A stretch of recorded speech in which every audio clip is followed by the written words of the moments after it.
bir taxtımın Qızıl devranıdır indi vaxtımın Sınıq taleyimin bağlı baxtımın Açılan qapısı sebebi sensən Ancaq uçulurdam sen olmayanda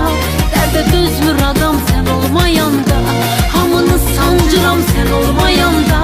Dəlinin davası sebebi sensən